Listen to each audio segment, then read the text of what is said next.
What's good, everyone? Thank you for tuning in to another episode of Reverberations. This is your host, John Stewart. Today, we have international artist and dear friend, Joel Pfeiffer, joining us. First, I want to share a little story about how Joel and I connected, as it just speaks to the magic of how things unfold. About 14 years ago, I moved to southeastern Wisconsin, small town about half hour outside of Milwaukee. When I would be bringing my kids to school, I would notice this house that had these incredible works of art throughout the yard. Glasswork, ironwork. Absolutely beautiful.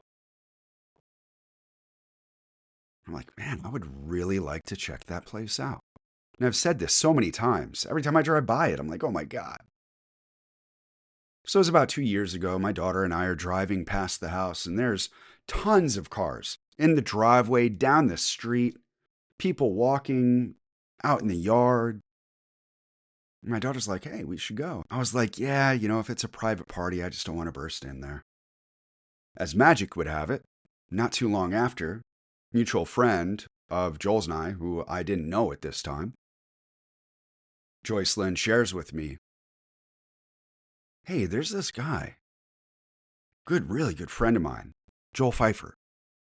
And he's worked at the high school that you work at. Do you know him?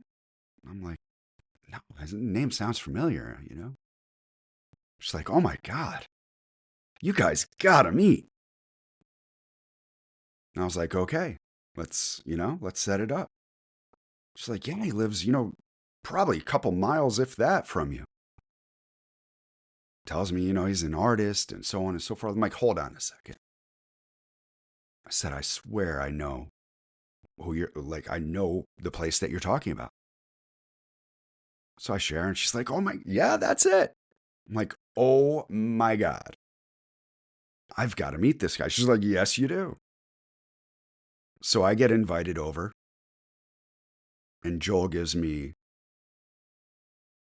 this incredible tour of all the works of art throughout his property. Shares the stories behind them. And then we go into his studio where the dreams come alive, both the glass and the clay. And then we have a seat, and we share in conversation. This is where things really took off. Beyond the art, beyond the beyond, into consciousness, into connection, into belonging, into peace, into love, into togetherness, and what we are here to be of service to.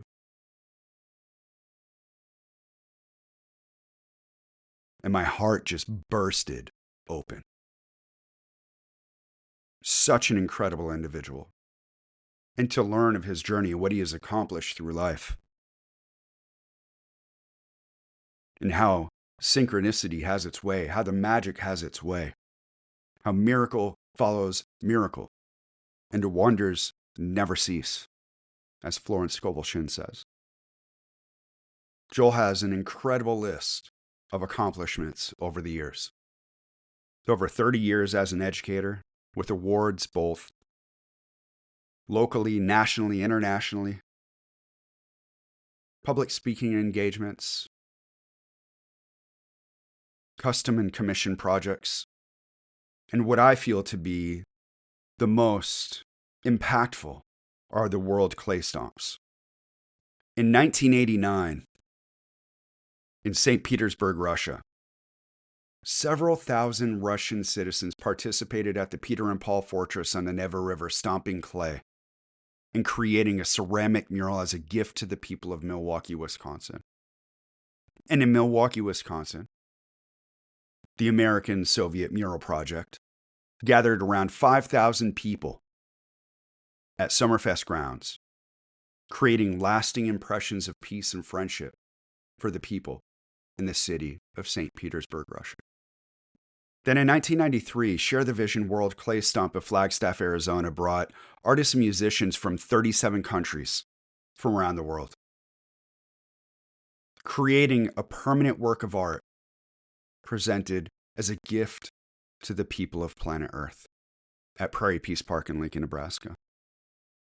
The heart-centeredness, the presence, the courage to bring people together through art to create community, unity, and peace speaks to Joel and everything that he is. Those are just a few things that Joel has been up to throughout his lifetime. So Joel, share with us, what's alive with you now? What's alive with me right now is my creativity. I just completed a piece that has taken 3 months. So I hang with the pieces. I wait and I listen, and I call it waiting to be discovered because pieces could be partially in creation and not finished. And it's only because I discover something else about it or another piece that needs to connect with it. To me, it's all I don't think about what I'm going to do. It basically presents itself, and I just listen and get out of the way. Uh, that becomes really fluid, and I don't get frustrated if something doesn't pop up right away because it's about patience and just letting go. So I think that's a big part of it. So in your process, I'm really curious about, you mentioned listening and waiting to be discovered.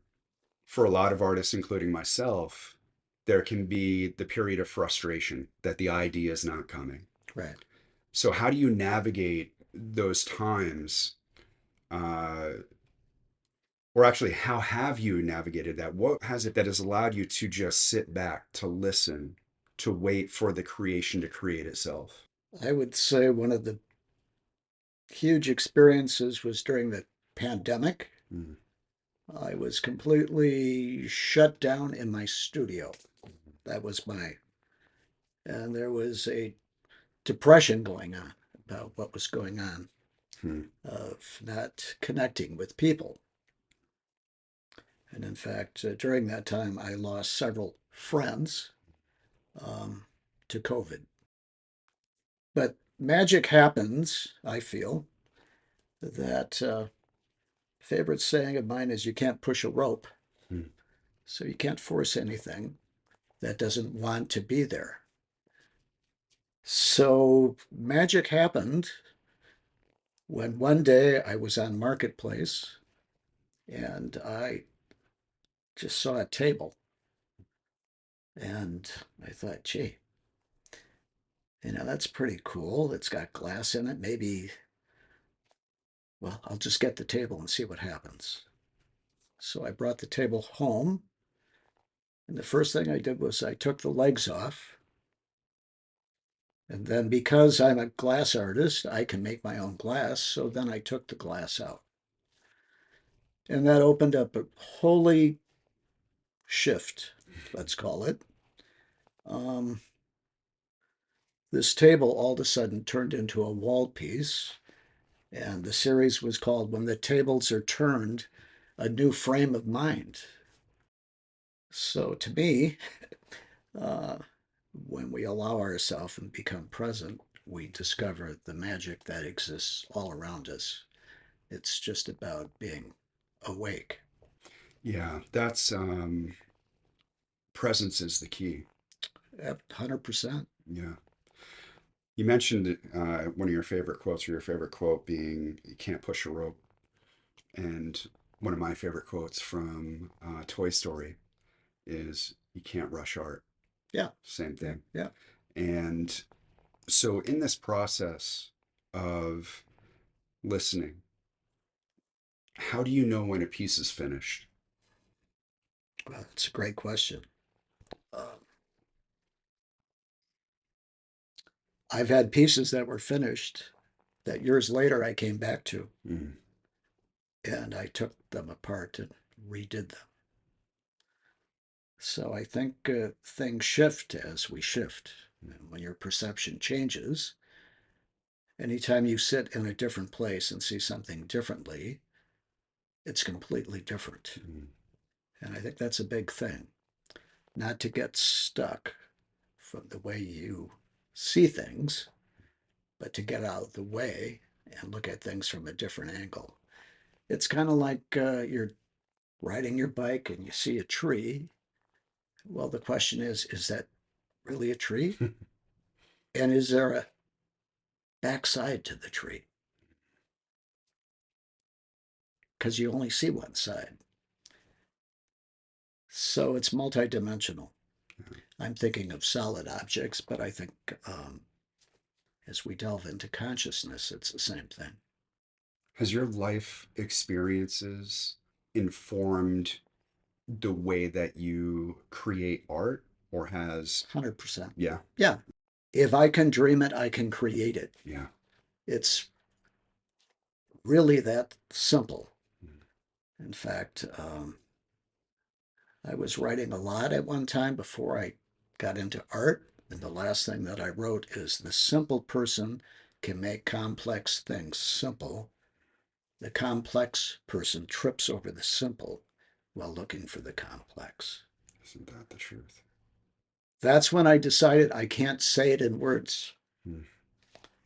And that's when art became a vehicle for expression, that I didn't have to say what it was. The piece speaks to the people that are present and can see it.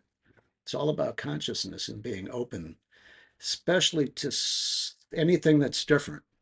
Yeah, and you mentioned that creating human connection through art. What do you feel it is about your artistic expression that builds human connection or expands human connection? Well, of course, we'd have to open the door to mixing clay with feet, Mm-hmm.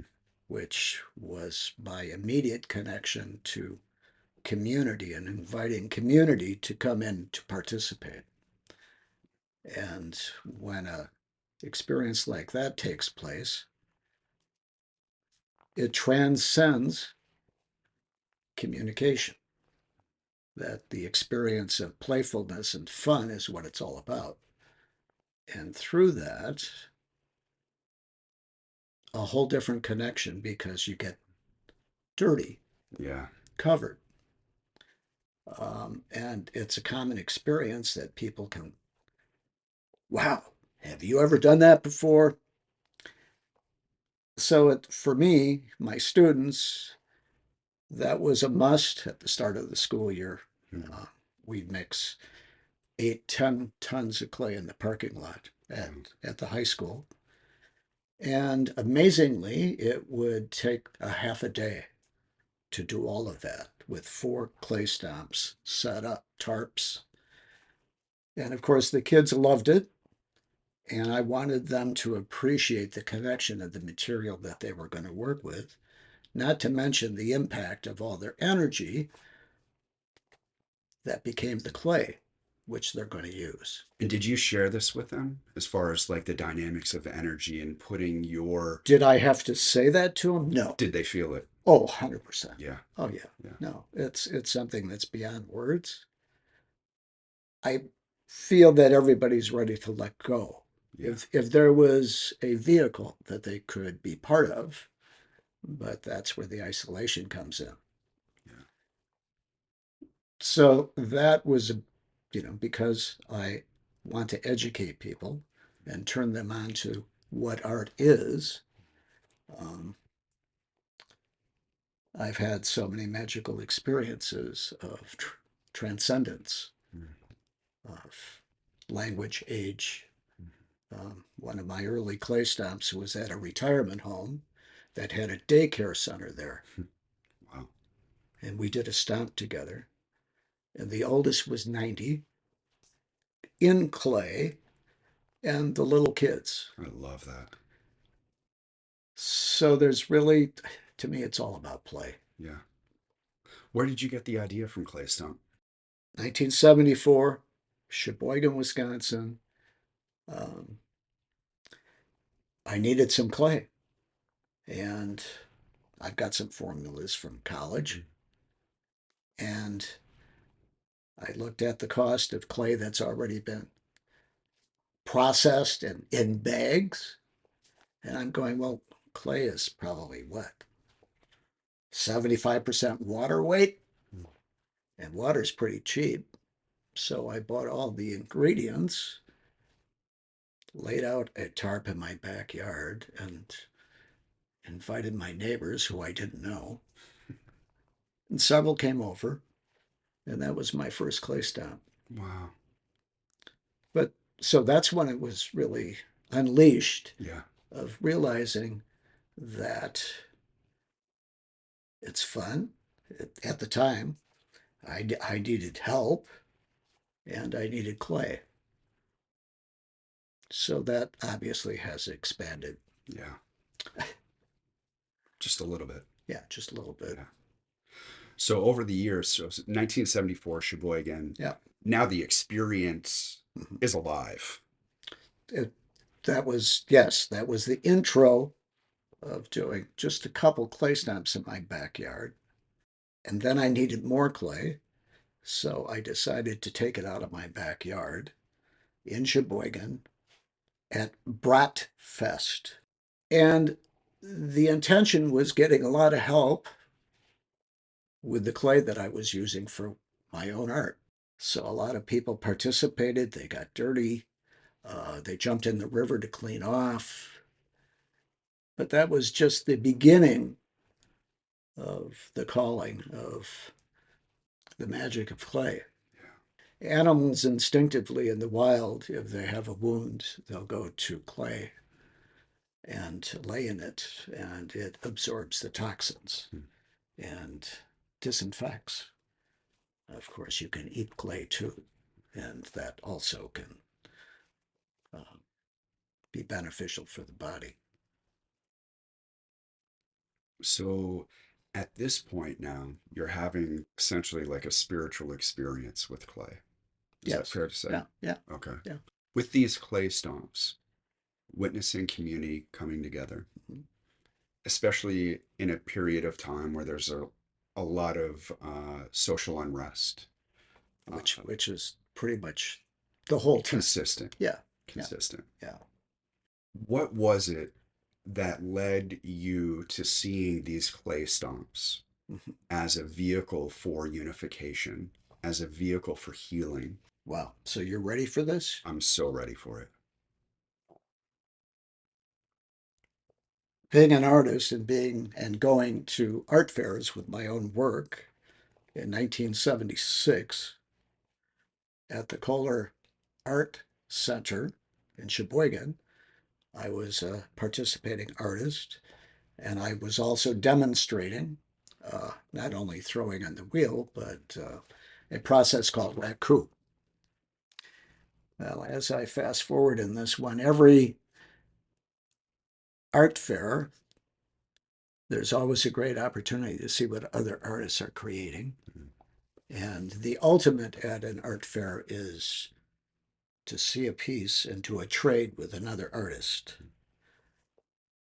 And this particular day, it changed my world. I adopted a sculpture, a soft sculpture. There was a woman named Ramona Audley who had all these different characters. And they're all small. When I say small, maybe 18 inches to 2 feet max. Okay. And so I did a trade with one of my pieces. And her name was Emma. And she's a retired checkout lady from the Piggly Wiggly in Heartland, Wisconsin, where I grew up. Wow. So obviously, I knew Emma when she was a checkout lady, Yeah. and I knew her son. At the time when I adopted Emma, I would say the real Emma was probably early 80s. Okay. Wow, this could really open up.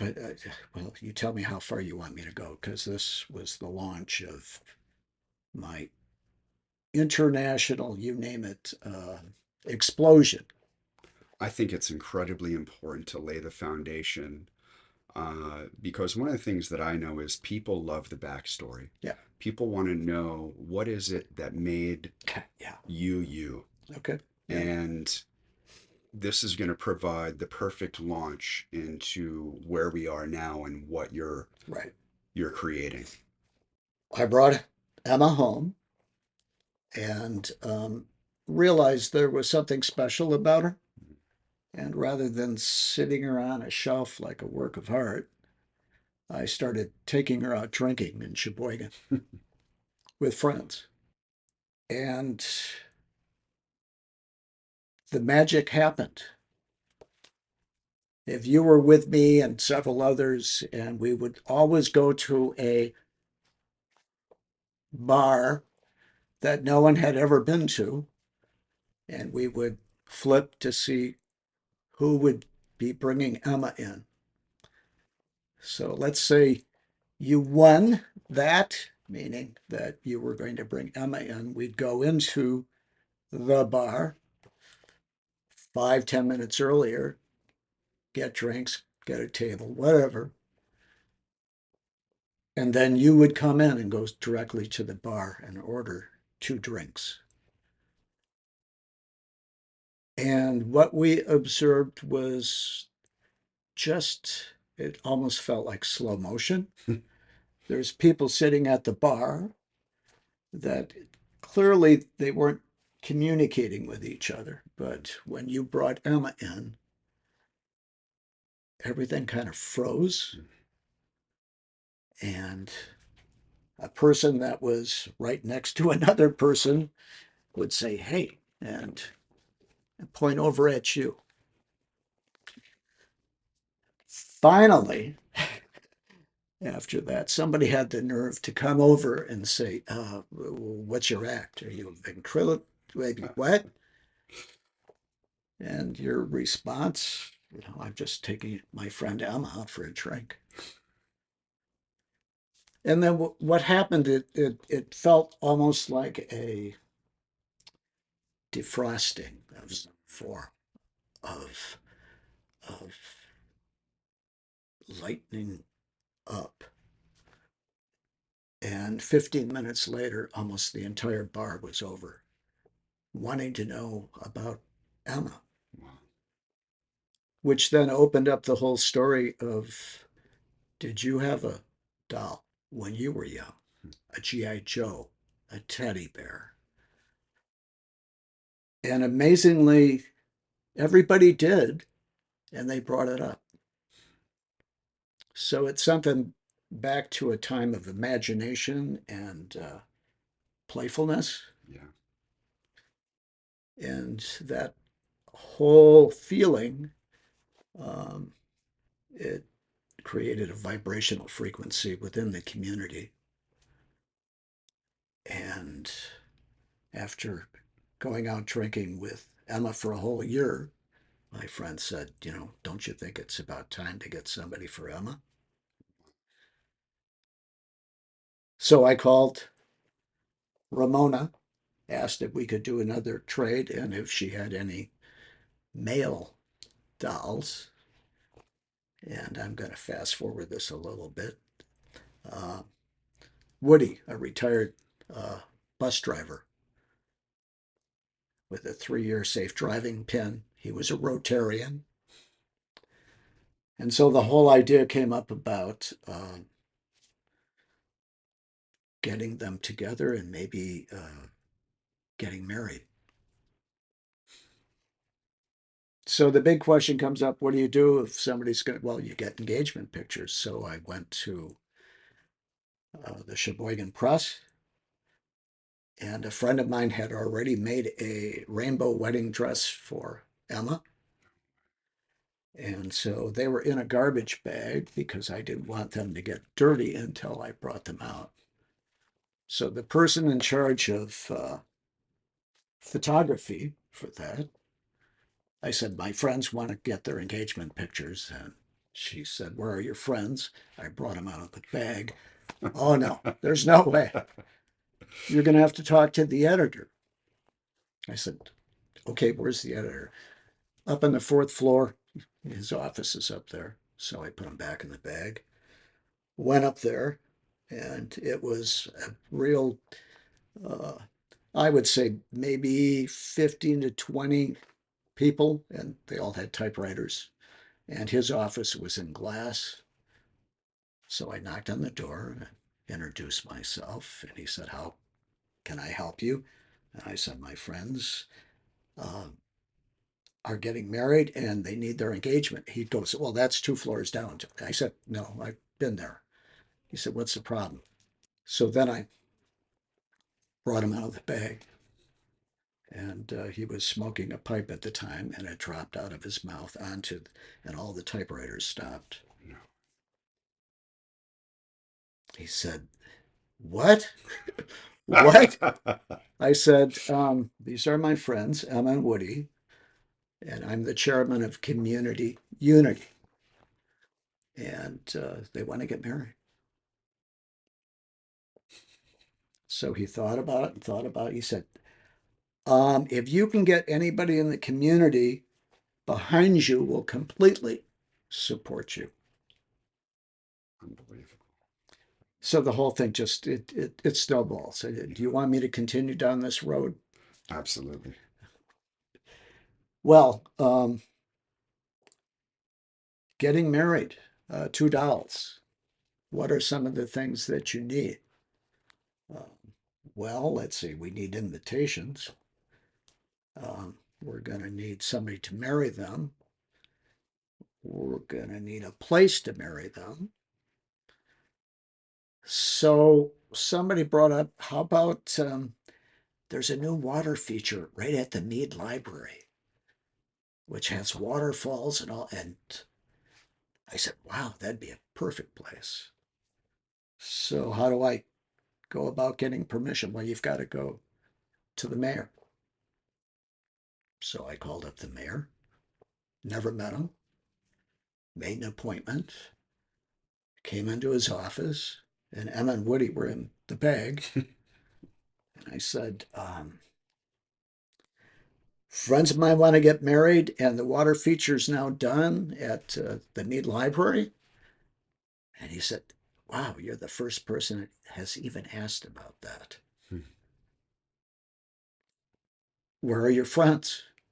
So I brought Emma and Woody out of the bag, and he just, what? Well, I said, it's called community unity, to get people together for something fun and lighthearted and playful. And he goes, well, I really like that uh, community unity, because, you know, Sheboygan has a really bad rap. Playboy magazine, Sin City, one of the teachers in the community um, was cohabitating and was run out of town, basically. And Playboy did a big article, which of course I have now because I've never heard about any of this. And then he said, boy, what a great name. Yes, you can have the wedding there. Amazing. And then I said, would you stand up in the wedding? And he kind of smirked at me and he said, sure, why not? Well, I know that he didn't think that this was going to happen. The next night I was in Milwaukee on Channel 12, ABC, with Emmett Woody announcing the wedding and that the mayor was standing up in the wedding. So it just took off organically. Its own. Um, on its own. Wow. Who's going to marry him? Well, great question. A friend of mine, Rick Pulls, he goes, you know, I know the perfect guy, Reverend King, Don King. He has a little parish outside of town, a small church. Um, let's just go out there. on the farm. We drive out there, and Emma and Woody, of course, are with me in the bag. And he's up in the silo, and the grain stuff is going up. And he sees us pull in, and then he turns off whatever runs the grain up. And he comes down, and he said, these are my friends, well, Joel, Don King. Um, he said, how can I help you? And I said, friends of mine are getting married. And he said, well, where are your friends? I pulled Emma and Woody out of the bag. And he said, follow me. Oh And ran into the house. my gosh. Into the house and disappeared. I've never been to the house, but my friend Rick has. And I think on the way in, he said, just wait in the kitchen. I would say 5, 10 minutes later, he came up and he brought out a book by Harvey Cox called Feast of Fools. And he said, in the past, there was jesters that existed in communities, and they would create events to stimulate community and raise consciousness and become more sensitive with each other. Absolutely, I'll marry them, was his expression. So this became a thing that the bakery, a 3-tiered wedding cake, donated. All the tuxedos were donated. The rehearsal dinner was donated. The bachelor party with Woody. Emma had her hair done at the local salon. She was there for 4.5 hours. And of course, everybody that was there was freaking out about this Emma getting her hair done.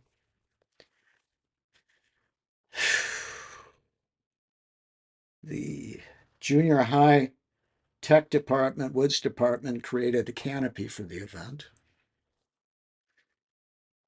Um, wow. So the mayor and his wife stood up, myself and Ramona, and 2 other friends of mine. 700 people came to the wedding October 9th, 1977, John Lennon's birthday. If ever there was a person that expresses what I feel I'm about, is Imagine. So that has become a guiding light for me. And through this magic, there was a band that played. Um, the minister, oh my God, what Reverend King said just, well, blew everybody away, of course. And yes, within the community, there was a rift that it was sacrilegious that he did a public event with 2 puppets, some people said. Wow. Did you see it evolving to the magnitude? Yeah, Yeah. I did. Yeah. Once the mayor was in, it was like every door swung open. Yeah. And the whole community, the florist, oh my God, did all the flowers. Plus, oh, and the reception was at the Town and Country Club, which was donated. 250 people came to the reception and paid a small fee of whatever it was for food, whatever. Right prior to the start of it, uh, this beautiful setting, um, there's different tiers going up to way up high. And I went to the top. I had a tuxedo on, and I had a bouquet of flowers. and we played Fool on the Hill. What's that? The Beatles? Oh, okay. Yeah, Okay. Yeah. yeah, yeah, Just waiting yeah. for a game. Okay, Okay. yeah, yeah. No, played Fool on the Hill, which was appropriate at the time. So the impact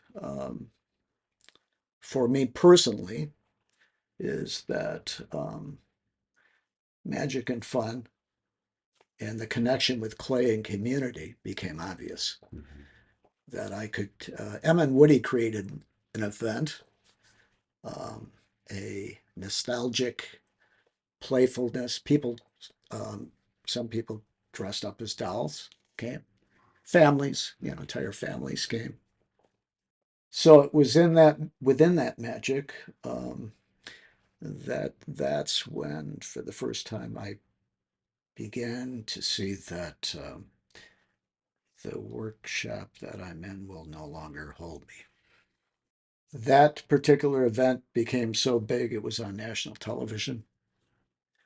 Um, I got calls from all over the place.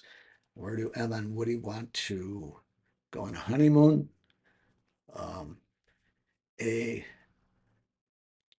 bus company that does tours offered a free trip around the country with Emma and Woody.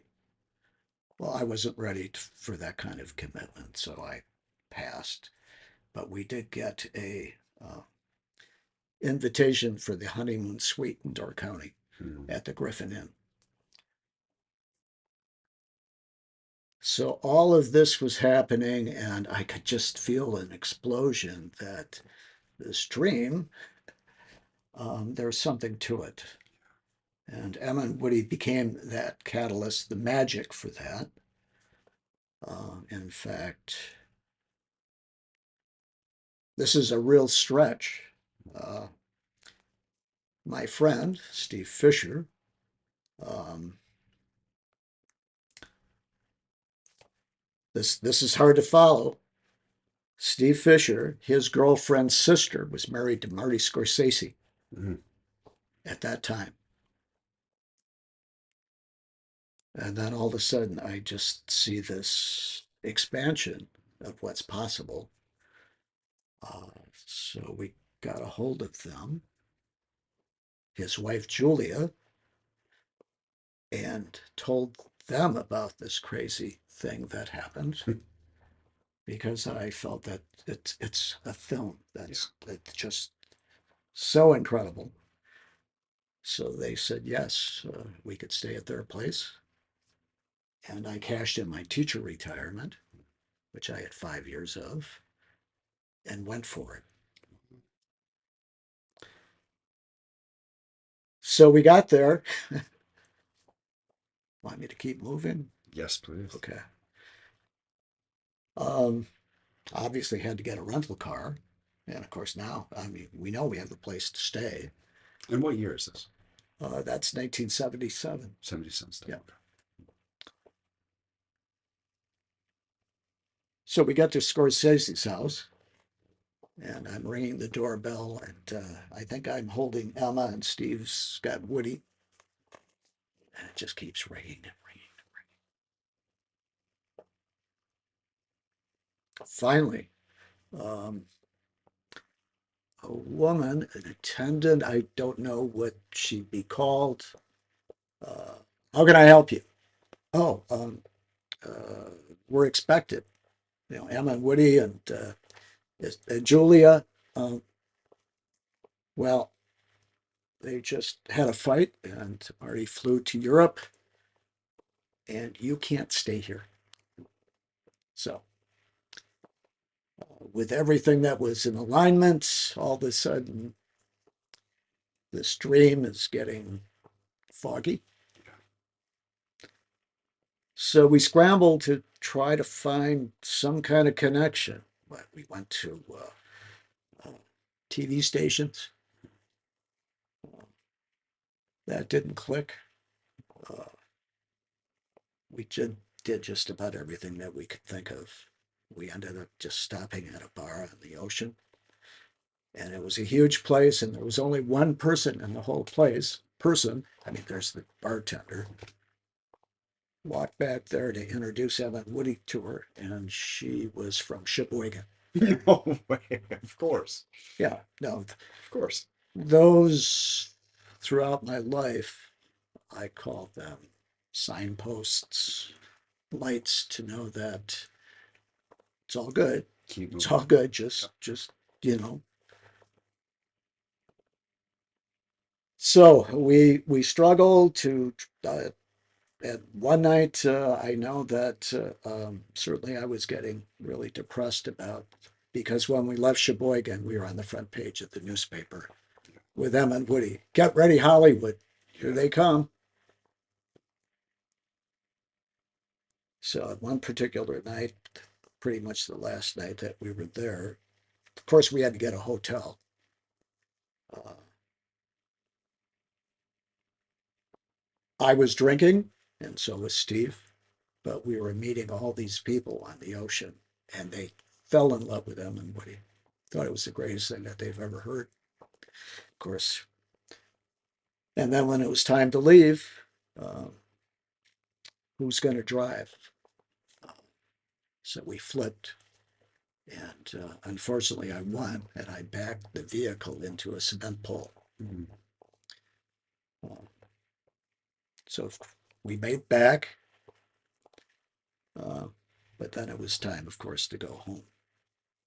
We left a day early, checked in the vehicle. I tried to convince them that our vehicle was hit while it was in a parking lot somewhere. So it was $250 deductible, so that had to come out right away. And so now I'm really low because Sheboygan's waiting to hear. So here I am, just about at the lowest point when Emma and Woody are going through the conveyor for scanning. A woman's yelling, "Emma, Woody, Emma, Woody!" And here's a woman from New York who saw the clip on national television of Emma and Woody. Yeah. So that right there was the flash that, it's not time right now. As you're getting ready to board.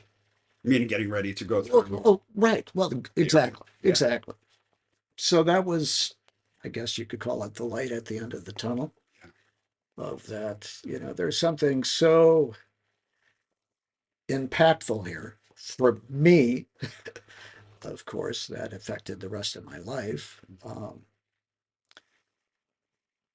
That through them and that connection of community unity and taking the clay out and play with clay. The name of what I was doing was called Clay a Healing Way, the American Soviet Mural Project, which, all of this, what led into this are just one magic and this magic, and which is another whole trip. Absolutely. Mm. So through this experience, you're having these one synchronistic encounter after the other. Yeah. That's just leading the way. Absolutely. And so now you get back to Sheboygan. No, I No. didn't. I Okay. did not go back to Sheboygan. Oh, okay. Okay. I decided I wasn't ready to go back. So, Mary, uh, my partner of 47 years now, I didn't know her prior to Emma and Woody's wedding. Hmm. And a friend was, Mary had just gotten back from Europe for 6 weeks on her own. And my friend said, "Oh, I've got a friend, a sorority sister who's, can you watch her for the day? Because I've got to work." And so I showed Mary around. But beginning opening was, down in the basement. I had a bucket of clay. She took her shoes and socks off and got dirty. So that was something. Mm-hmm. I that's about all I knew. I did invite her to the rehearsal dinner. So she came back for that. She wasn't sure whether she was going to come, but she did. And the wedding, the weekend. So that was our connection there. But that was it. So when I got back, flew into Milwaukee, I called her up. She lived in Madison. And I said, I mean, is there any way I can, because I'm not ready to go back to Sheboygan. So it was also near the time of teachers' convention, stuff like that. Mm-hmm. So I'm sure I was there for 5 days to a week, and that pretty much started that moving forward. Love at first stomp. Yeah, yeah. Mary's incredibly grounded, and I'm flying. I'm out there. So it's been a perfect yin yang of. So the clay stamps, one after another. It's witnessing people going through a term that I'd like to use, a holy shift Yeah.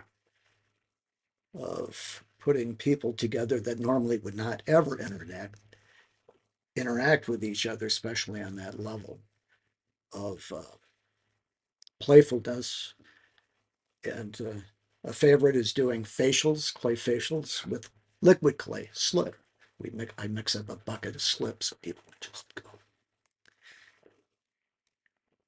The fun part is it dries on your face and then starts cracking as you smile. And you can do multiple layers. With students, we had who can create the coolest head sculpture Oh, nice. with the clay on top of the head. So it's a primal experience that just, I think, brings us into the basics of touch. And the thing about stomping, you can't stomp by yourself because the clay is so even. So you have to hold on to somebody else. So it becomes a whole circle of stomping. I even had the Arrowhead football team. Uh, they knew how rigorous it was, and the coach, I mean, I'm sharing it with the coach that, you know, Yeah. this would be a good workout for them.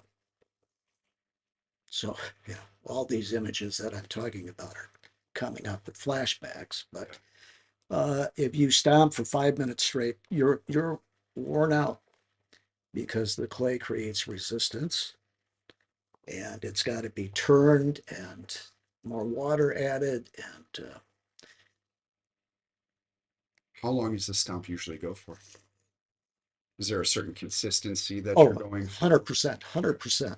Yeah. And there's usually 6 or 7 different ingredients in the powder form. Uh, everybody has a mask on, but everything is mixed dry with the feet. And then once everything's mixed, because you can feel it, you'll be able to just walk through it. Because even something is thrown in, it's called grog, which is like sand, but just a little bit coarser to give it more body. Uh, and in mixing it, you'll be able to walk completely through the clay, not feel any resistance. Then it's perfectly mixed and dry. Then all of the corners are brought in and then slowly let out. And now we have a big pile of clay powder. And then we create reservoirs and fill it with water. And then slowly you just slide the powder in. And it doesn't take long because first time stompers don't know what to expect. And within moments, I'm throwing water on them. And then they just go wild. Yeah. My last clay stomp at the high school, we did 14 tons of clay. Holy cow. That is a lot of clay. That lasts a whole year.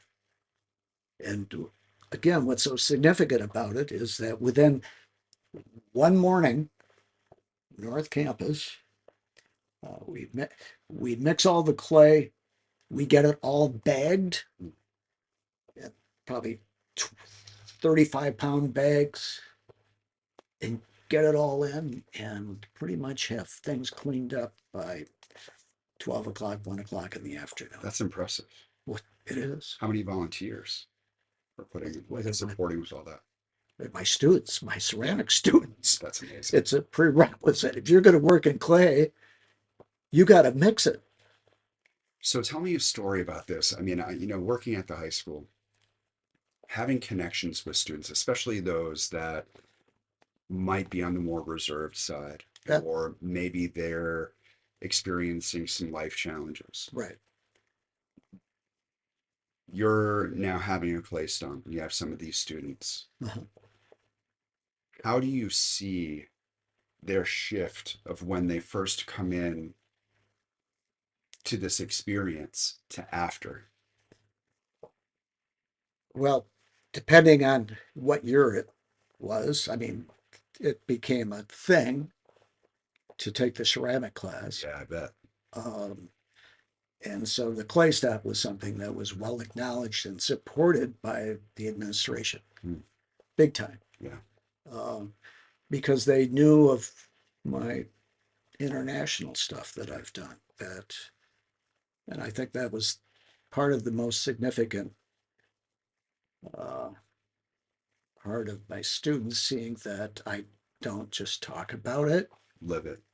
I do it so that they can see I'm enmeshed in passion and creativity. And of course, that rubs off on them. Yeah. So have you seen students from back? Oh, sure. Yeah. Over the years. Have they shared about their experience, say after 20 years? Yeah, for sure. Yeah.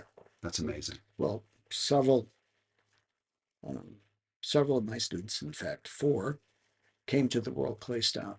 Wow. And what a tribute. They were just, graduating from high school and came out. Multiple students of mine are professors in art or just creative, doing their thing. Now, I want to offer just a testament to you and all of the teachers out there, anybody that works in education or in any capacity of service, public service. I wrote a book called It All Begins With You, and the only 2 people outside of my immediate connection, my family, my friends, the only 2 people that I mentioned in there were 2 of my high school teachers, my music teacher and my business teacher. I sit here and I have just tingles going through my body, thinking about the impact that they had because they saw something within me, and it influenced my entire life. I do what I do now because of those 2 men, because they saw me in my creative capacity, one from a more analytical perspective, right, and then one from a totally creative perspective. And it's the greatest gift to receive when someone sees you and honors that. So when I hear you say that, your students have gone on to be teachers, that have gone on to create, a life for themselves that embodies, that experience, and to be able to carry that forward, it's one of the greatest testaments that I feel is, you were talking about, the energy just rippling out from the experience. Because when you're sharing about the clay stomp, in my mind, what I'm seeing is an entire spectrum of personalities, of ages, of ways of being, and going into it not knowing exactly what's going to unfold, what this is all about. And then all of a sudden, you're, kind of getting their feet wet, and then you're throwing the water on there, and then all of a sudden it's a hot mess, and it's like, okay, here we are, we're all in this together. you know? That's exactly what happens. Yeah. Having done probably 100 clay stamps, I can read people extremely well I bet. when they're facing an experience that can be scary because they would have to open up in some way. And what a reference point for them as a life lesson, Uh, an actual physical yeah. experience. See, then it's locked in Right. because the whole experience about connection Mhm. is that we're not connected, and it invites someone in to realize that you're not alone and everybody is a piece of the same puzzle. But we need your piece. We're Yeah, all in it together. yeah, yeah. Interesting. Peace and peace. Yeah. Peace and peace. Fast forward now.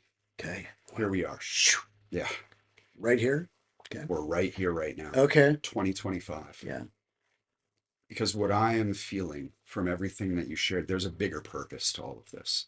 There's something that goes beyond the stomp, that goes beyond the art.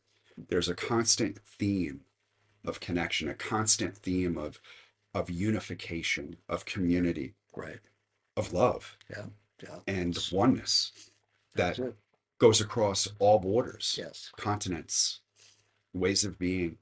And here we are, 2025, and we're experiencing what we're experiencing on the global stage, Right. which blows my mind that we are in 2025, and the disconnection, the disillusionment, the isolation, um, the mental challenges that people are experiencing from what I feel has been a global PTSD experiment. What brings us together?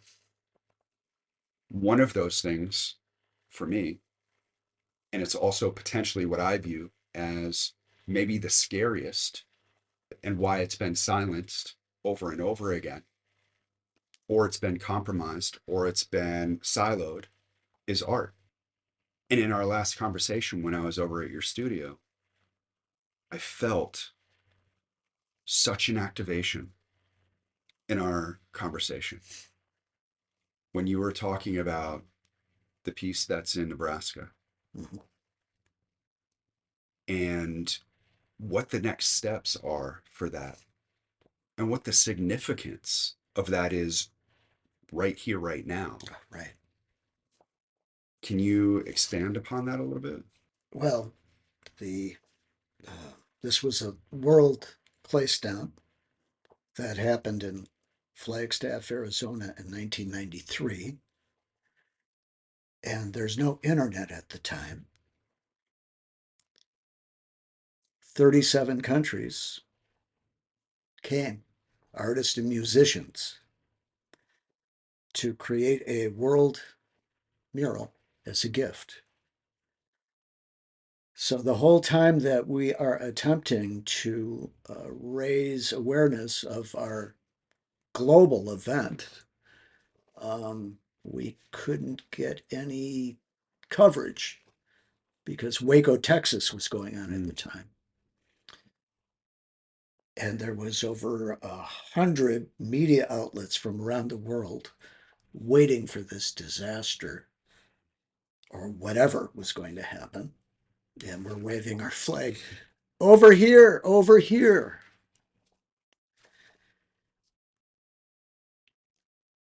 We mix the clays from around the world. So how do you do that?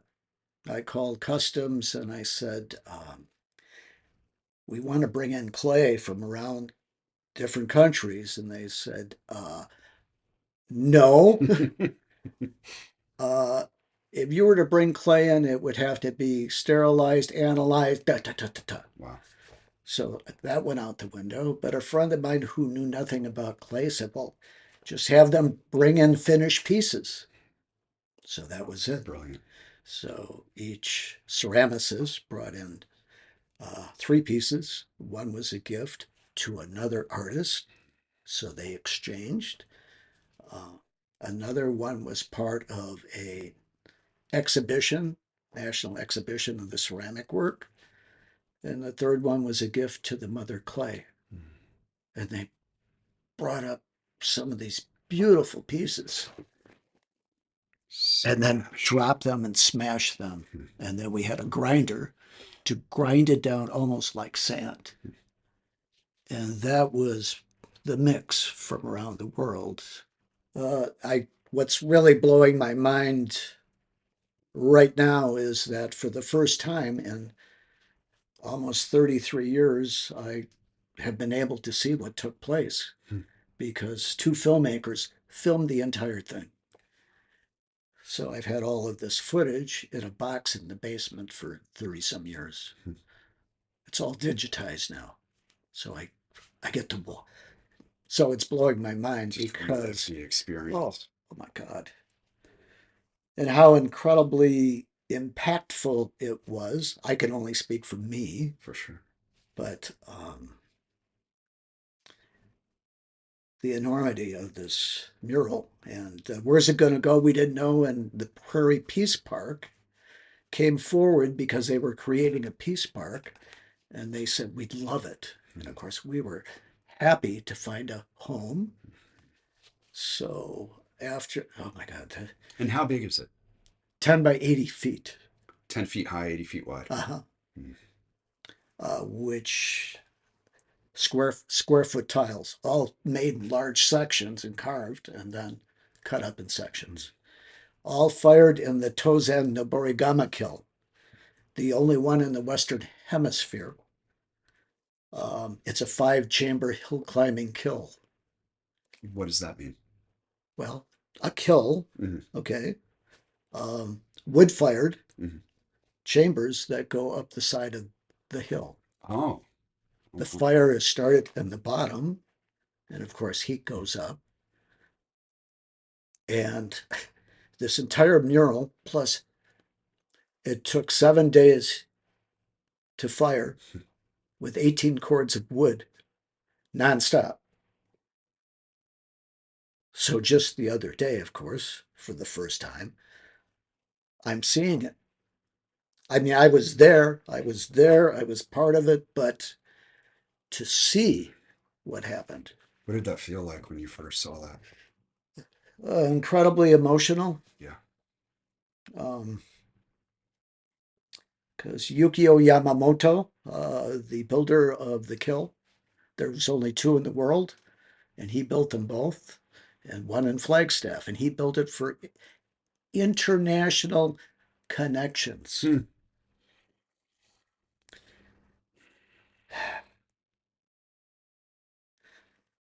So all of this, um, the Peace Park raised $30,000.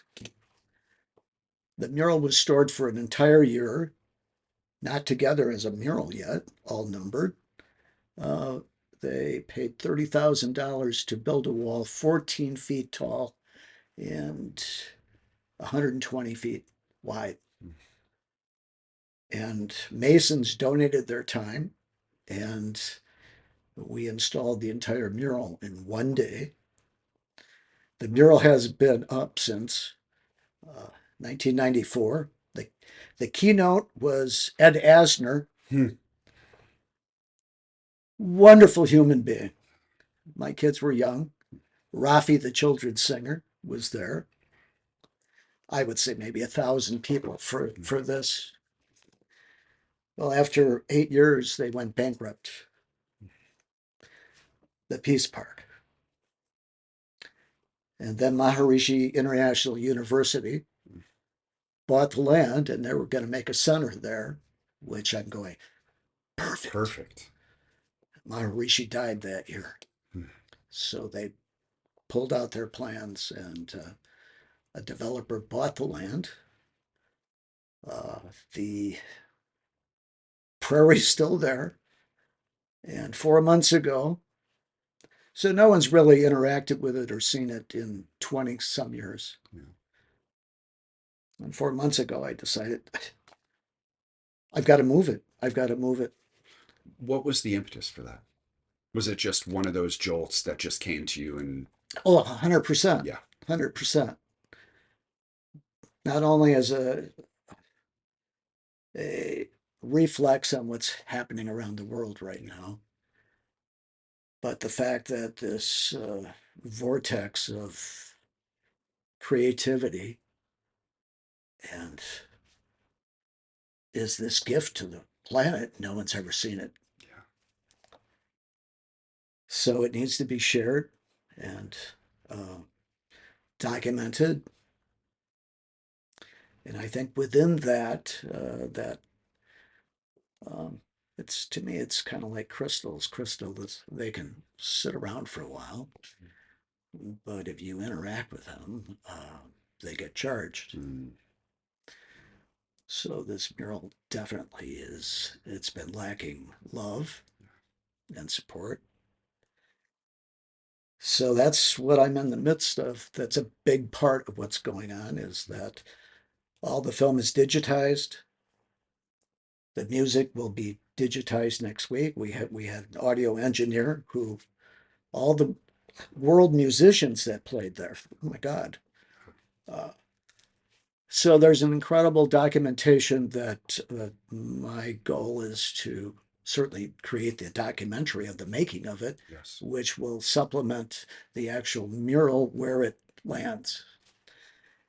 And I love it in Sheboygan because that was my first clay stamp. That's where Emma and Woody were married. That started community unity. But I also realized that I need to get out of the way Yeah. and that there's already a place.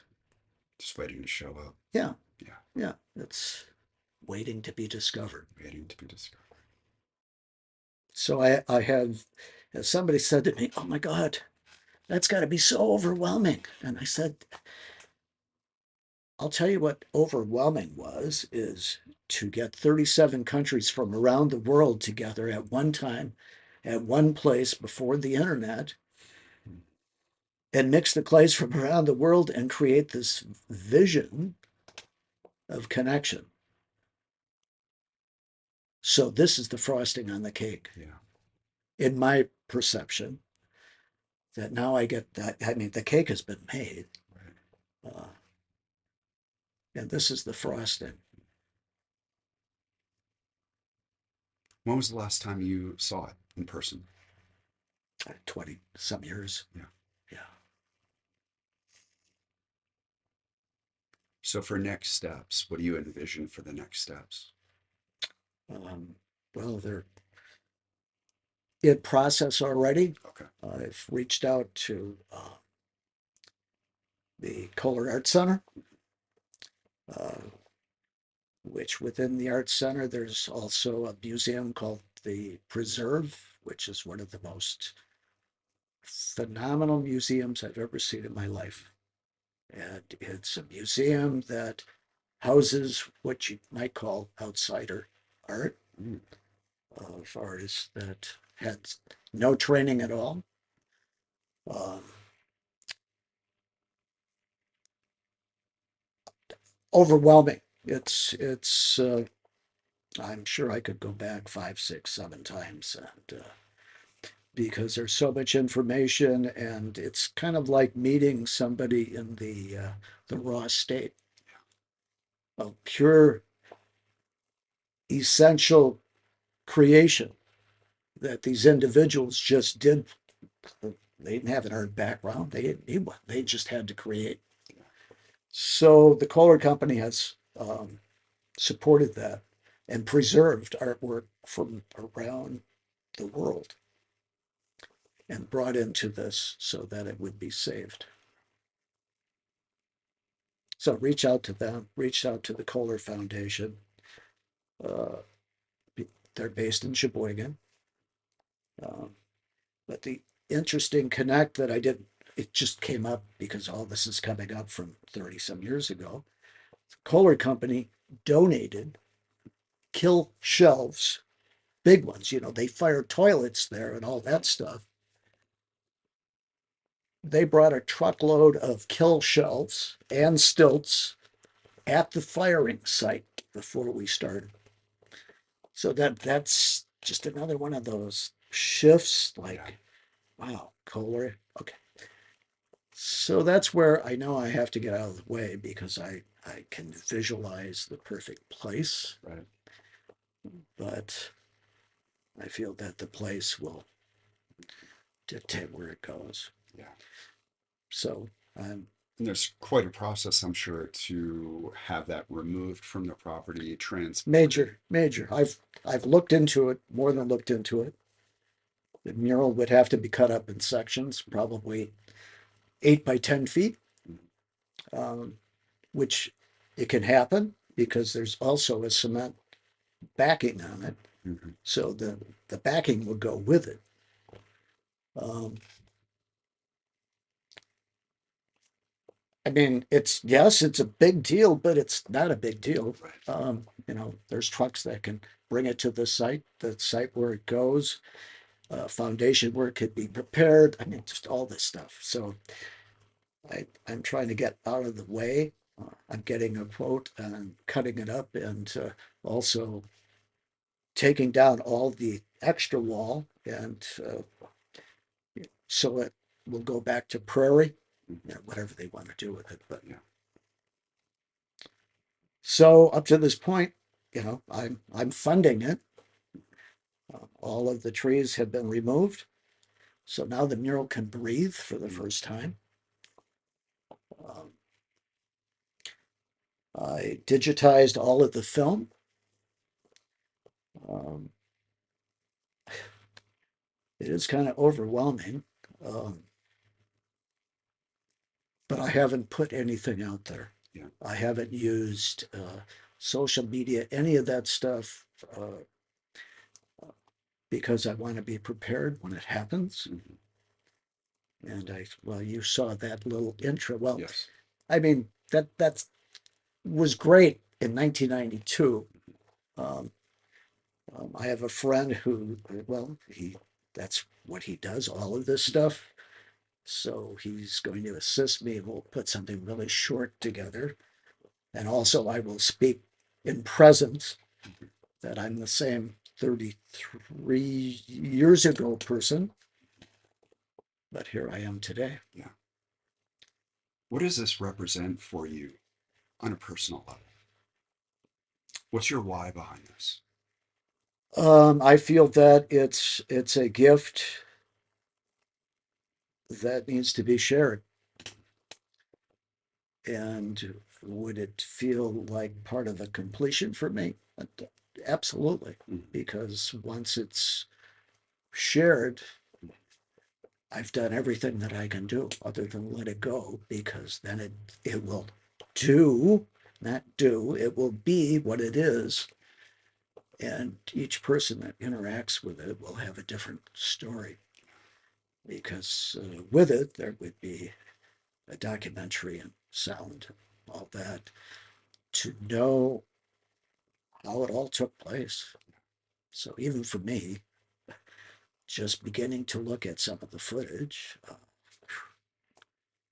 all that was going on at the same time. Each one of the artists were interviewed, by the way. So I've got that on film too. From, hello, my name is so and so. I'm from Austria, and they talk about what they created. So there's all this incredible information that also was locked up. Because when the project was done, we did have a nonprofit then, um, and we ran out of money at the end. And so all of the film and all of the audio, they just went to the side because the mural wasn't installed for another whole year. Okay. Took a whole year for them to raise the funds. So I'm just kind of playing with this right now, but I feel that it's like a new light. Mm-hmm. Um, and I felt it right away. Yeah. Once I saw all the trees removed and the When was mural, that done? it could have been 2 months ago. Okay. or less. Okay. Yeah. And then after that, I hired a drone pilot to fly over and around the mural, who also took about 100 images of close-ups of the mural. And it looks exactly the same as it did 33 years ago because it was fired to 2400 degrees, which means that the clay is vitreous. It can't absorb moisture. Hmm. Uh, so it can certainly be outside. It's been outside this whole time with no effect to the panels. And that's amazing, especially Nebraska. You get all of the elements. Oh yeah, I mean extreme heat Yes. and extreme cold and all the Extreme above. wind, Yeah, all that. Yeah. yeah. Yeah. But it was pretty amazing to see how tall the trees had grown, Hmm. uh, having it completely unattended at all. So that's when, breathing a new life. Hmm. I Yeah. think it's so incredibly indicative of where we are now, of why this is coming forward. Mhm. Oh yeah. Yeah. Well, something's going to break, Mhm. and some cases that, you know, I would like to say that something's going to break open, Mhm. and that's what's being exposed, Yes. the extremes. But I'm an optimist completely. I know I signed up. I know why I'm here. Uh, and I'm just a fool. Just a fool. Pretty interesting. 2 years ago, uh, there was a Fools Festival for a fundraiser from the Oconomowoc Art Center, and it was at the Delafield Inn. Mhm. And I was looking all over for a costume, and somebody led me to somebody else, and I met a woman who, oh, you can use my fool costume. So I dressed up as a fool, and I brought Emma with me. And what? Well, I'll show you a shot of that. But I knew that I was a fool, and I was comfortable with that.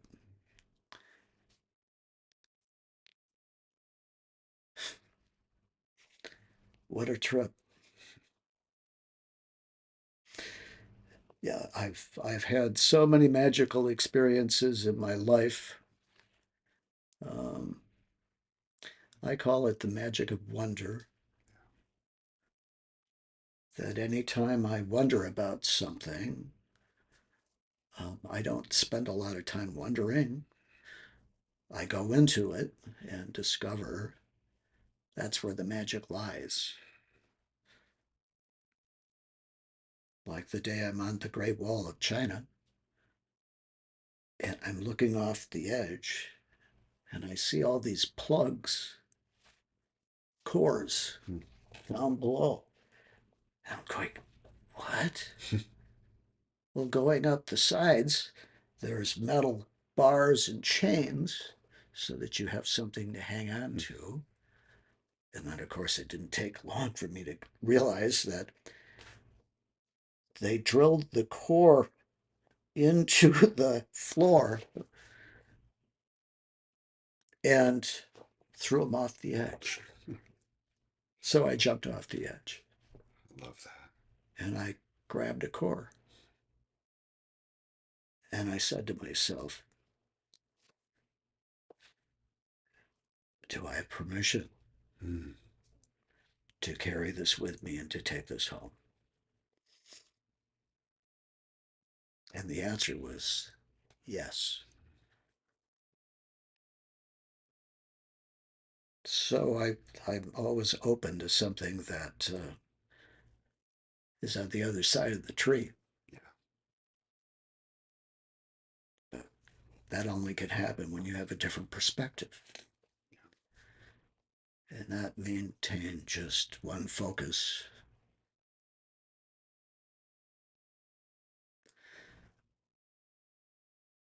I am just as creative as the time that I discovered that I was creative. Maybe tenfold since then. So, with that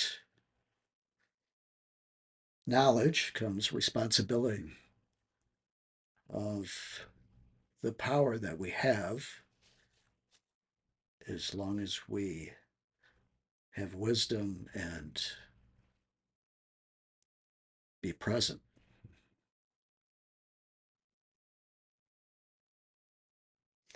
That's a big one because I've witnessed people who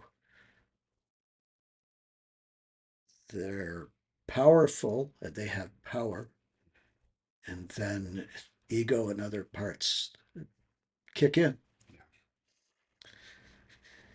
And yes, I'm here, and yes, I've done some things, but I really feel that I'm a vehicle or a mirror for people.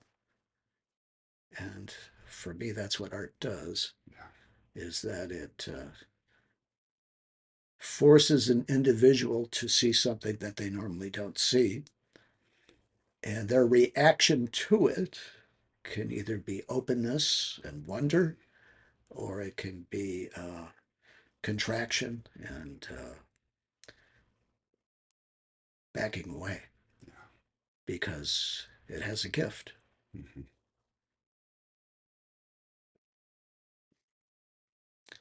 I'm blessed. I'm blessed. I'm blessed. My life is incredible. Mm-hmm.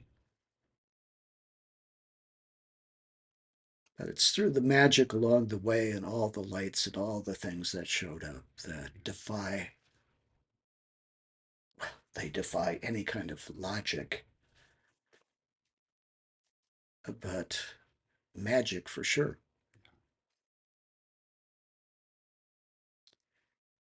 which assisted in manifesting all the things that I've been a vehicle to create because I needed other people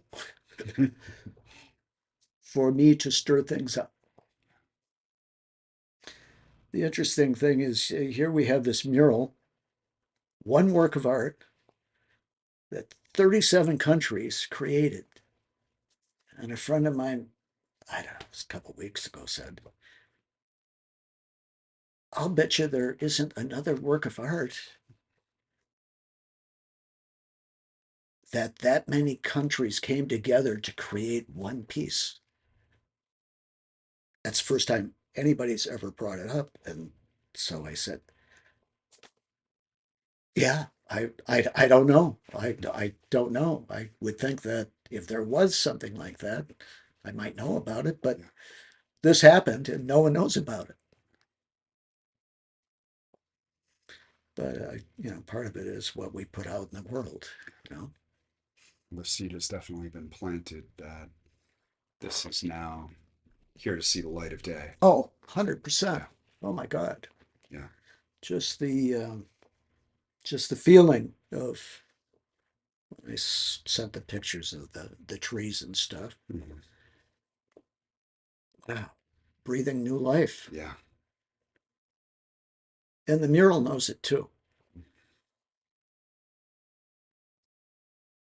And Yeah. just all of the energies from around the world, feet, hands, connection, baked Oh my into this goodness. piece. Oh, what? All of the artists did a signature tile, all going around the entire perimeter of the Mm. mural. Uh, and the big question was, well, what about this huge space? Like Yeah. it became a real test for communication with the crew Mm-hmm. that a lot of overthinking came in, a lot of ego came in, and the clay won. Mm. So the 1,000+ people that were there, we all walked in the same direction over the mural multiple times. Mm. You know, little kids and dogs, and and that pretty much said what it was about: is everybody moving in the same direction, Mm. which I consider unity. Yeah. Which we need. Well, it's the lack of connection Yeah. Yeah. and the isolation. Yeah. And certainly social media is really great at that, because it's easier to connect with something like this rather than interact with somebody. Yeah. So this piece is there in Nebraska now, Mhm. and there's steps that are put in place to have it sectioned off and to be transported wherever the next destination is. Right? Um, and then obviously the space will need to come forward, and there's costs that are involved Yes. in every bit of this. Yeah. Um, is there a foundation? Do you have something set? Is there ways that people can support and contribute and participate Yes. beyond? Yeah. Well, the answer is yes, but right now, no. Hmm. The support right now can be energy, Yes. um, because this is still the beginning process of uh, gleaning Hmm. a concise message Yes. that then could be shared with social media or on YouTube or whatever. Um, so that's why I'm holding back, because that's going to be so important that this is done right. With integrity. Yeah, Yeah. and then also to create a vehicle that people feel that they could be part of it. Yes. So the two um, places that I've already put the idea out are two foundations, Mm. which they would be nonprofit. Mm. Um, the place that might hope, I don't know where it's going to go, um, but it will probably be a nonprofit or someone creating one Mhm. specifically for the project. Yeah. Um, I will not take that on. Yeah. Um, it's just out of my. I'm way too right-brained Yeah. to get over analytical about all this. We try to do everything ourselves. We Oh, take ourselves out of well, hundred our scope percent, space. hundred Yeah. percent, because everybody has a piece of the puzzle. Yes. Yes. Yes. So how Emma Woody's thing came together, how Clay Stomps came together, hundreds, maybe thousands, came together because everybody had something that they could offer, uh, and they were a part of it. And I think that, well, obviously, it's a big thing Yeah. because everybody has a different gift, and I think that's another. Gifts need to be shared Yes. and received. Yes. Absolutely. And that's certainly true with art. Hmm. The amazing thing in all the years that I've taught, no one has ever approached me to come talk to the students. Hmm. It's, in my mind, stunning. Yeah. Uh, and that's not an ego talking. It's when I was teaching, I brought in people. Well, I want them exposed to Yeah. anything other than just me. Yes. Yes. But everybody's different. Yeah. Absolutely. I mean, we're in a time now where being magnetized by our curiosity uh, is crucial. Critical thinking. One of my favorite words is transformation. And the Hmm. reason being is the word literally breaks down to beyond form. Uh, So, in order for us, as you were speaking before, to have new ideas come forward, we have to go beyond the form that we think that it should be. 100%. Yeah.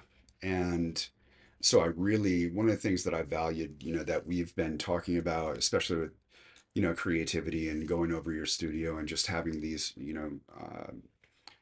transformative conversations that go beyond thought, they go beyond form, is that it opens the space for the miraculous to unfold. That's what I'm feeling. When you started sharing this with me, it was so funny. You're like, do you want to be a part of this? And I Uh, said yes immediately. right. And I've been in a space where I've been very conscious of saying yes to Mhm. anything, Right. though energy precedes itself. And when there's a feeling, when there's a connection, when you come across someone that is so invested in the why Hmm. and without an attachment Right. to the why, Right. it just is. Right. It makes it very simple to want to be a part of. So, asking you to come on today to share your story, um,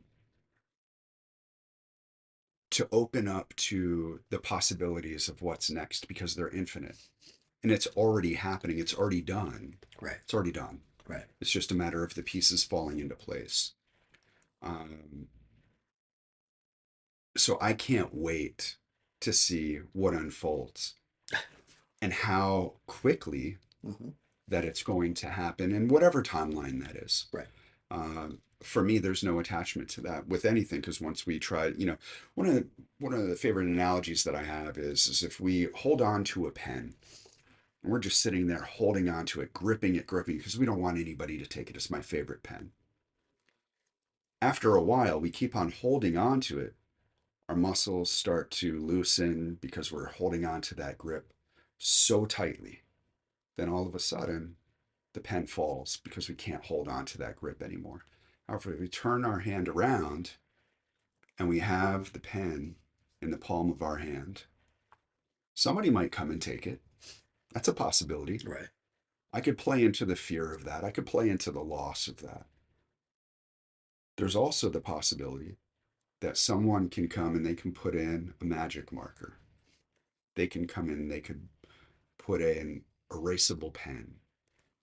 They could come in, they could take that pen and replace it with a whole box of colored pencils. And my hand is just out Well, to offer and to receive. And it's an equal exchange of energy over a period of time right. and availability and openness to the possibilities. So, what's possible here? Who knows? One of my great lessons is that let go of expectations because I've witnessed it Yeah, with myself, but others, that if you have a view of how something's supposed to be, when you're there experiencing that it is not that, um, you miss what's happening right next to it, yeah, that it's the greatest opening of your life. yeah, So I get out of the way of expectations so that I can be open to what's going to unfold. And it always does. yeah. You can't push a rope. Well, here we are. Here we are Here we are right now. Yeah, right now. I've been here the whole Yeah, time. always Yeah, and always. yeah. So, moving on to the next stages of infinite possibilities. One of the things that I ask every single guest that comes on the show is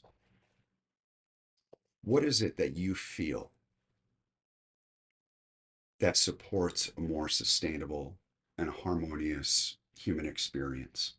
What is it that you feel makes us better together? Creation. And when I use the word art, that's in all fields. Michael Cardew, English potter, said something so incredible. An artist is not a special kind of person, but every person is a special kind of artist. Oh my God, if you're the cleaning person or whatever, if you do that with passion and with creativity, you're an artist. Absolutely. It really doesn't matter. So I love it when people, you know, I'm meeting somebody and somebody introduces me and they know that was a teacher, I'm an artist. Well, I can't draw a straight line. Well, why would you? Why would you want to? I only do stick figures. And typically that's because most kids were stuck when they entered realism, whether it's art class or whatever, and got frustrated and they gave up. So it's that beginning time of creativity with support and judgment or no judgment. That's where kids flourish early on. But it's the same. There's no difference with age. I mean, I've played with people that have been suppressing their creativity most of their lives because of a bad experience. That they created something and somebody, my God, just the other day, I was talking to somebody and they talked about their art teacher and said the art teacher came over and saw what I was doing and said, that's so bad, I can't even give you my time. Wow. Wow. And that person was stunted, Absolutely. creative wise, and shared that with me the other day. And it's only been 10 years that started giving herself permission to come out again. Yeah. Yeah, it's incredible. Yeah, it's amazing to look back in my journey and several significant experiences um, of where people's words or actions impacted me on such a deep level. And one of them was I loved singing. And I was in choir in special chorus in eighth grade. And we were doing Sound of Music. And during the same spring concert, one of the breaks in between was a breakdance performance because breakdancing was all the rage then. Okay. And And we're talking about mid 90s? yeah, this was 99, 88, actually. Wow. 88. Okay. So I go out and we did this breakdance performance to We Are Houdini by the group Houdini. Okay. So And when you said we, it's not just you doing this there were, dance. yeah, there was a group. I was the choreographer and the one that put it all together. And there was a group of six of us, I Okay. believe. Yeah, because there was three on each side. The whole crowd, 600 people, just, you know, oh my gosh, Yeah. freaking out and Good. amazing. And the music that was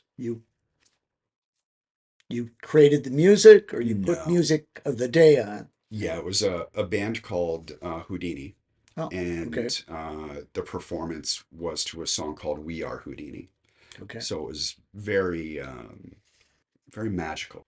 Then, after that, was this solo performance. Okay. It was a Sound of Music. I'm going to backtrack a little bit. A couple weeks before that, the person that was doing the solo decided to back out, and it was a Okay. soprano piece. So the teacher, Mr. Hermanot, was That person. that Yep. person, asked, said, okay, he's like, we need someone to do the solo. And it's a female part. soprano. Okay. Not that soprano needs to be female, but as a female soprano part. Nobody raised their hand. Everybody's just sitting there dead silence looking around at each other like, I don't know, I'm going to be me. I'm not doing it. So I raised my hand. I said, I'll do it. Mr. Herman looks at me. It's like, it's all you. Good. You got this. So after the breakdance performance, now, the night of the concert,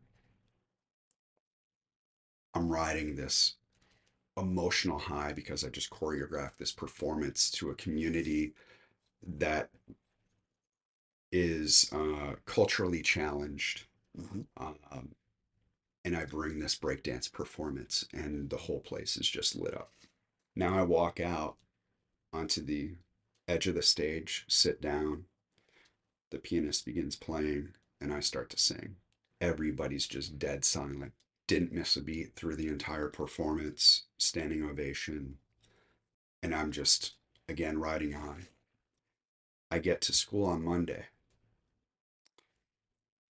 and it was some of the worst jabs. Uh-huh.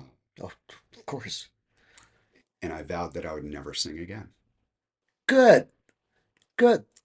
They did their job. They did their job. Yeah. Yep. And I didn't. Freshman year, Mr. Herman asked me, it's like, you're not going to come out for a special course? I said, no. It's like, are you sure? I said, yeah, I have no desire to sing anymore. So I went, and he's like, well, I want you to at least take my class, music appreciation. Because I was still involved. I wasn't singing, I was emceeing. So I switched over to being a hip hop MC, Okay. and expanding other areas of my creative expression. And it wasn't until 2021 that I openly, publicly sang again. And I didn't have another performance, a live performance, in that capacity until 2023. So the impact that people can have on others in their creative expression. And I loved what you shared, because life is art. Mm-hmm. Whether it's cooking, Right. Right. everything is an art form, because we are the designer of every single moment that we have. Creative act. It's a creative act. Absolutely. Um, so I really appreciate you sharing that. Creativity, especially in times of oppression, in times of misaligned governance, all of the challenges that we might be experiencing at this point, or any time in history, really. Accessing and giving ourselves permission to open up to our creative urges, our creative potentiality, is so crucial, because it's what provides It's the next step. it's life. Yeah. Connected to what you just said about the reaction that you were shut down. So through my experience of being artistic, creative, and creating art, um, it really has an effect on other artists in terms of relationships. Uh, some become jealous. I mean, it's kind of weird because we're all in this together. Yeah. I mean, no one, I mean, if we win, we all win together. Right. So it's insecurity, things like that, that somebody would reach out to something that they're lacking within themselves. But as somebody said to me, uh, I've had many mentors throughout my life, and something like that was happening to me at the time. And she said, you realize that when you become a light in the world, and people that are in the darkness, they see that light, and they shy away from you, or they attack you because they have a reflection of where they're sitting within their being. Um, which was a great response at the time because, I was doing many of the things that I do that puts me out in the community Yeah. and not being afraid to do that. So, the Fool. Yeah. Yeah. Very grateful for that experience, um, because I didn't give up. I just channeled it in Right, other ways. right. It actually gave birth To- to my hip hop career, because that's really where I started before I got into creating music, dance music and down tempo and all the things that I do now. I was so angry at that time, uh, at at myself, really, for allowing that to take that over to and take over. you to give yourself away. Yeah, yeah. And I couldn't find a way. I couldn't find something within myself where I could enjoy singing publicly. Right, I could with friends, I could, with people that knew me, but people that didn't know me, singing was just, it wasn't there. But if I channeled that anger, or if I channeled the whatever emotion was moving through me, I was able to redirect it through other areas. And again, I didn't see those areas coming, providing an opportunity for people to see and experience themselves hmm, through creation. right. And I'm literally experiencing creation itself because I'm not really creating. I'm listening, just as you said. And I really, really love that you spoke to that as the artistic, creative process being one of listening and getting out of our own way. So impactful. It's all about different perspectives Yeah. because if we're stuck in the same place in the same chair, we have a limited view. Isn't that the truth? It is. Yeah. It is. I've been working on a memoir of my life called The Magic of Wonder. That's on its way. It's been unfolding for years.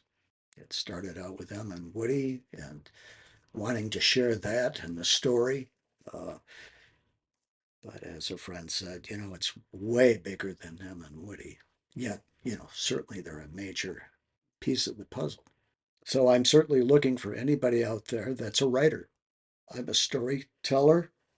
I've told almost all the stories. They've all been recorded and on transcript. I've got papers, but my left brain will not allow me to sit down and write everything out. Uh, just like if you wanted to do a glass piece right now, you couldn't do it, but with my assistance, you could do a glass piece. So I'm looking for someone that's a creative writer. So I'm sending that out in the universe, a writer that I could play with, because the stories are already there. That's my goal, to share it. And the goal is to certainly have it all done before Em and Woody's 50th anniversary. Mm. Next week? It'll be 48 years. Wow.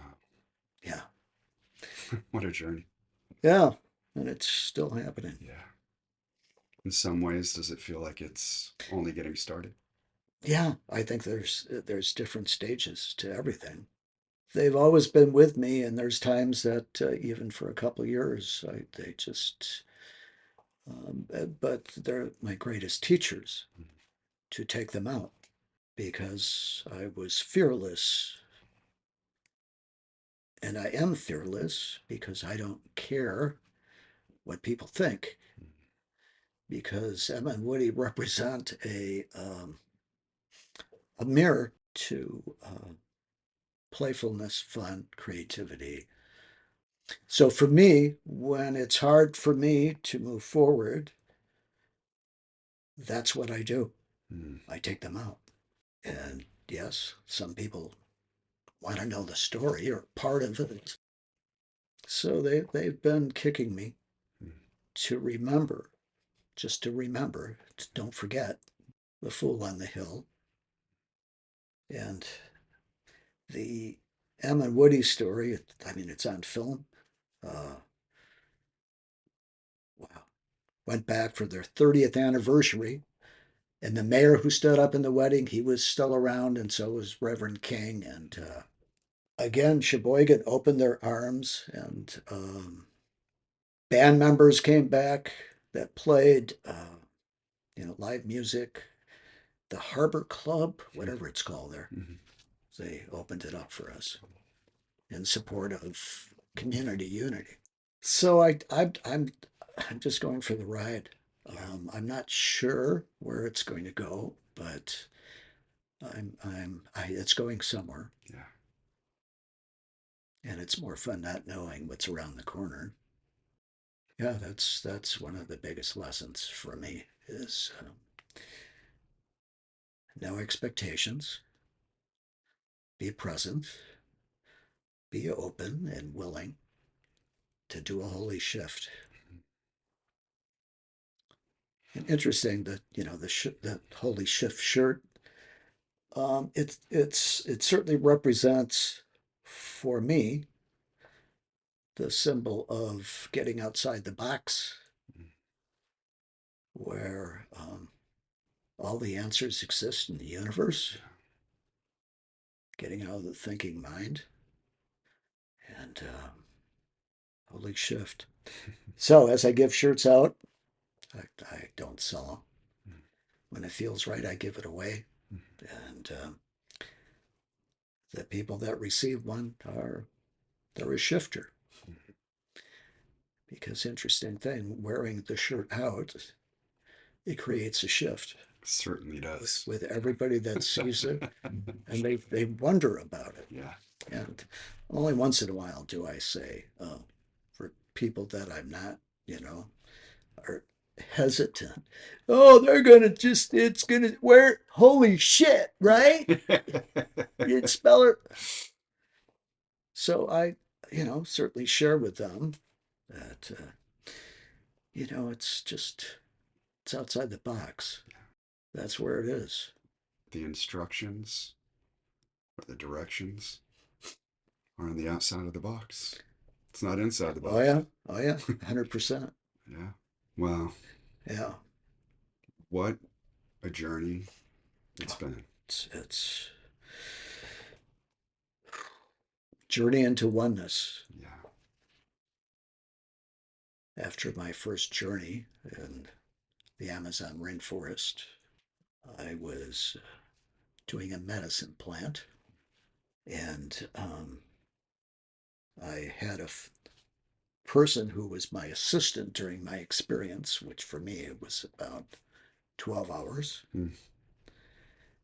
And I said, I brought my recorder with me because if I say anything,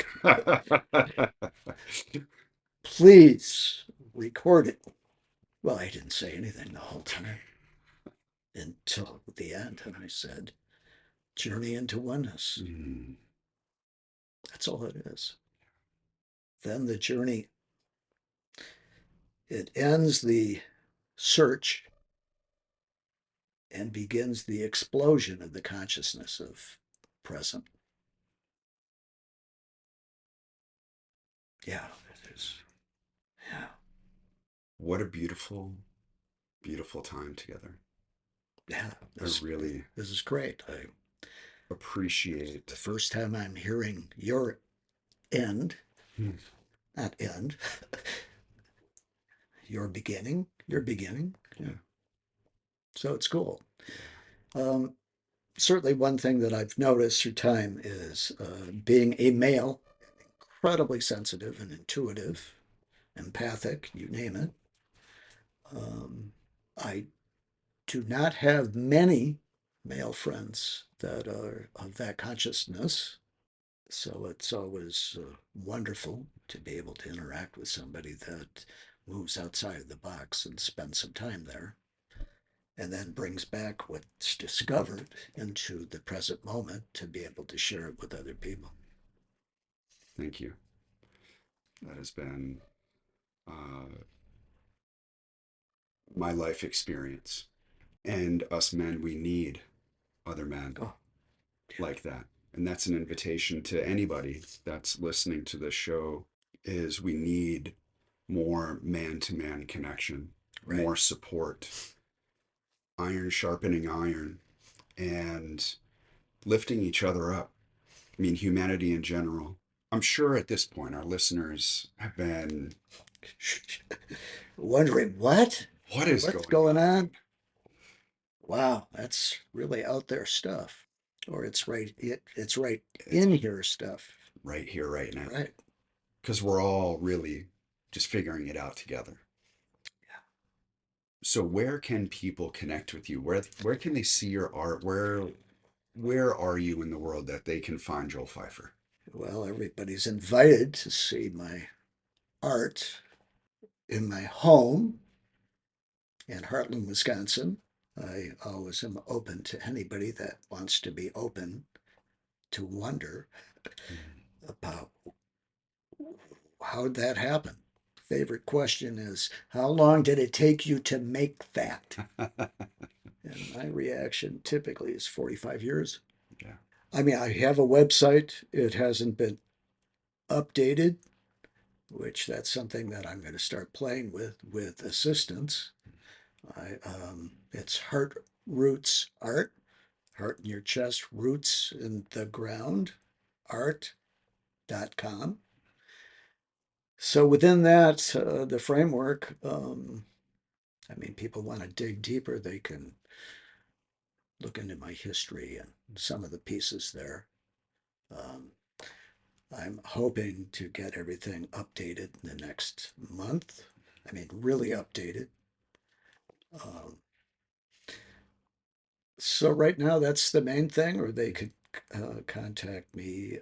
I have a Gmail, Joel Pfeiffer 44 at Gmail. That's probably a good way to reach out. And certainly, I'm open to interact with people that have further questions. Coming up in the near future, there will be a site or a home for the World Clay Stomp and the mural and ways that people will be able to get involved. Whether, this is, there's so much that has to be in prep for all of this to take place that I realized that the first step was it's a baby being born and taking its first breath. And that's what the mural was. So I mean, I'd say that's kind of the basic stuff right now. Yeah.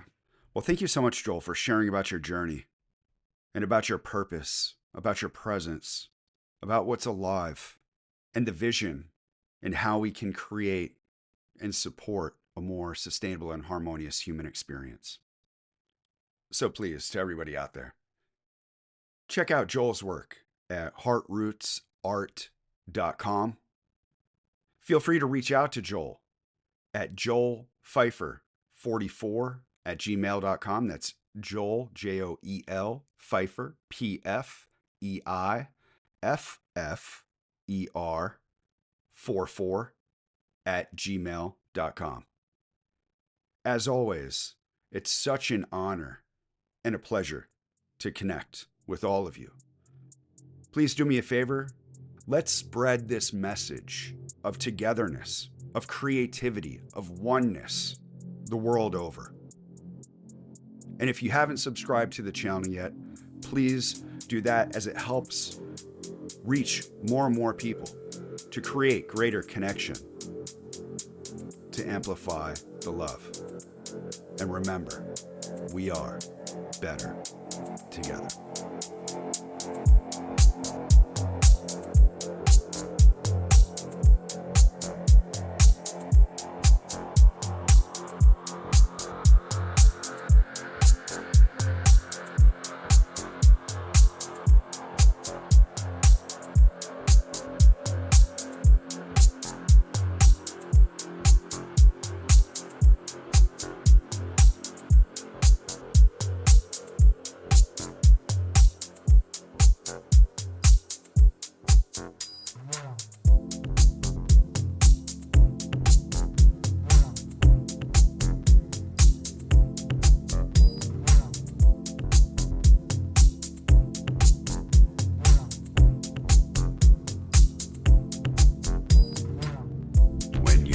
image.